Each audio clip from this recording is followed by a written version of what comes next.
Une méditation tirée du livre Maranatha, le Seigneur vient d'Ellen White. 7 juin. Le rôle du spiritisme. Bien-aimés, n'ajoutez pas foi à tout esprit, mais éprouvez les esprits pour savoir s'ils sont de Dieu, car plusieurs faux prophètes sont venus dans le monde. 1 Jean 4, verset 1. L'idée que le spiritisme n'est qu'une imposture humaine contribuera à tromper une foule de gens. Dès qu'ils se trouveront en face de manifestations qu'ils seront forcés de reconnaître comme surnaturelles, ils seront séduits et en viendront à les considérer comme la grande puissance de Dieu. En accueillant les enseignements spirites, les églises supprimeront tout frein religieux imposé au cœur charnel et la religion ne sera plus qu'un manteau servant à couvrir des actions ignobles. La croyance aux phénomènes spirites, ouvrant la porte aux esprits séducteurs et aux doctrines de démons, les églises subiront l'influence des mauvais anges. Les ministres des religions populaires ne peuvent résister victorieusement au spiritisme. Ils n'ont rien à opposer à son influence pernicieuse.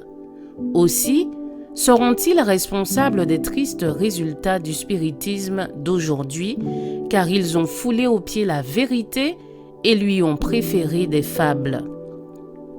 Satan s'est longuement préparé pour cet assaut final. Il a jeté les fondements de son œuvre dans l'assurance donnée à Ève. Vous ne mourrez point.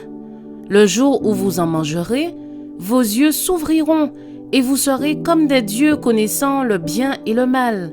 Genèse 3, versets 4 et 5.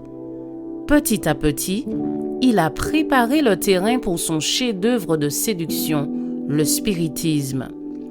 Il n'a pas encore pleinement atteint son but, mais il l'atteindra à la dernière heure.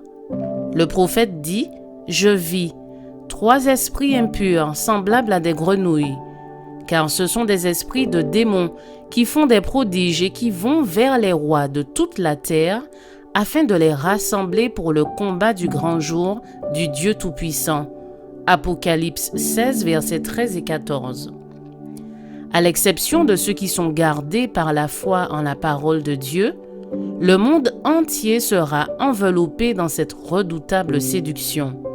Et l'humanité sommeille dans une fatale sécurité d'où elle ne sera tirée que par les effets de la colère de Dieu déversée sur la terre. Je vous souhaite une excellente journée, que Dieu vous bénisse.